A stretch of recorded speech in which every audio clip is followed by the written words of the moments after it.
बच्चों आज हम स्टार्ट करने वाले हैं क्लास 10th का एनसीईआरटी चैप्टर 1।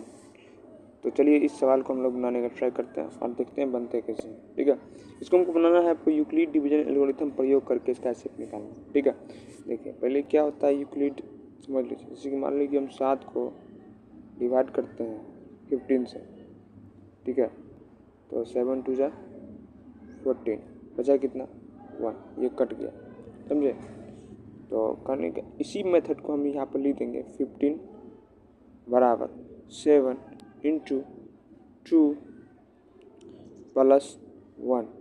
इसी मेथड को हम लोग कहते हैं यूक्लिड डिवीजन एल्गोरिथम मेथड, समझे। इसी मेथड को कहते हैं, इसी मेथड पे हमको बनाना है।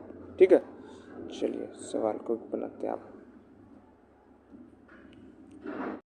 आज हम इसको यूक्लिड डिवीजन एल्गोरिथम से प्रयोग करके इसका एसेट निकालते हैं। ठीक है, तो पहला सवाल हमारे पास, ठीक है, ये है 225 का अगर हम लोग डिवाइड करते हैं 135 से, तो एक बार में हमको डिवाइड होगा।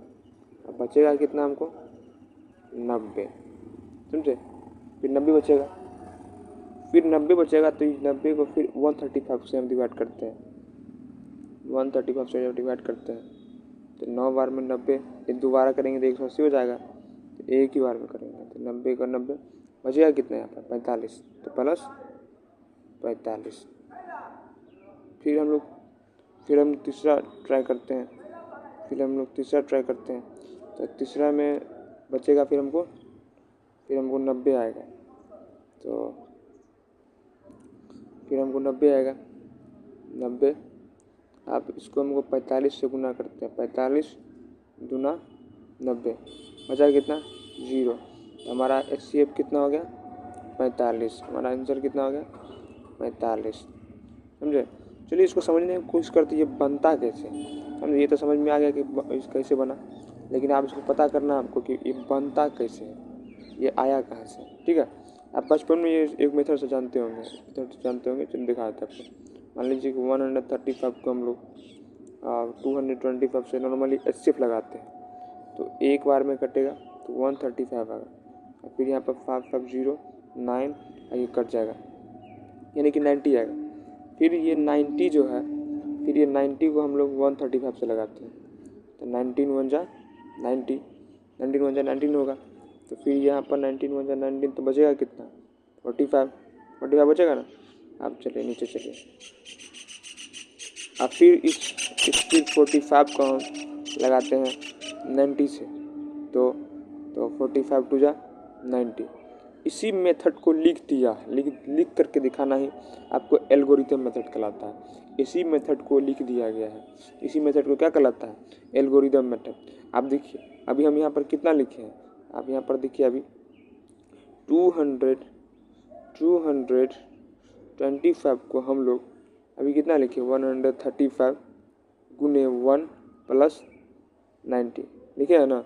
यहाँ देखिए तो 135 को गुना किए 1 से, बचा कितना 90। तो इसी मेथड को स्टेप बाय स्टेप लिख देना ही क्या कहलाता है आपको यूक्लिड डिवीजन एल्गोरिथम मेथड। समझ में आ गया आपको।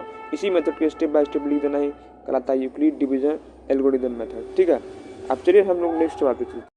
हम लोग आप देखेंगे सेकेंड नंबर का सवाल देखते हैं। सेकेंड सवाल में है 196 एंड 38220। ओके, तो 3838200 को जब हम लोग डिवाइड करेंगे 196 से, तो 195 बार में ये पूरा कट जाएगा। अब प्लस 0 यानी कि 0 बचेगा, यानी कि 195 में कट गया।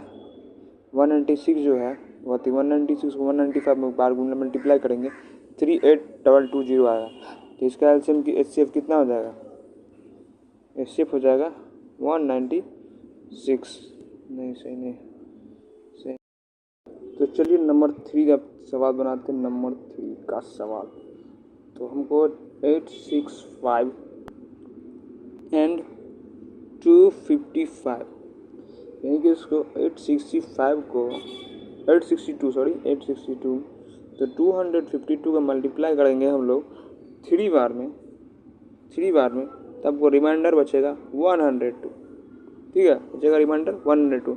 और फिर हमको 225, फिर 225 को फिर अब हमको 102 से मल्टीप्लाई करेंगे 2 बार में, बचेगा हमको कितना 51, यानी कि हमारा रिमाइंडर बचेगा 51। फिर आपको 102 को 51 को मल्टीप्लाई करेंगे 2 बार, तो रिमाइंडर बचेगा 0, यानी कि हमारा HCF कितना आ जाएगा 51। HCF कितना आ जाएगा 51। यहाँ पर रुकिए, ये 0 है, समझे, यहाँ पर 0 है, 0। ओके, तो ऐसे करके हम लोग को सवाल बनाना रहेगा, स्टेप बाय स्टेप डिवाइड नहीं करते, उसी तरीके से आपको सवाल बनना है। और कितना बार में जो रिमाइंडर बचा है, जो क्वाशेंट बचा, लिख देना है। ओके, ये हमारा सवाल फर्स्ट नंबर चल गया। Okay, bye.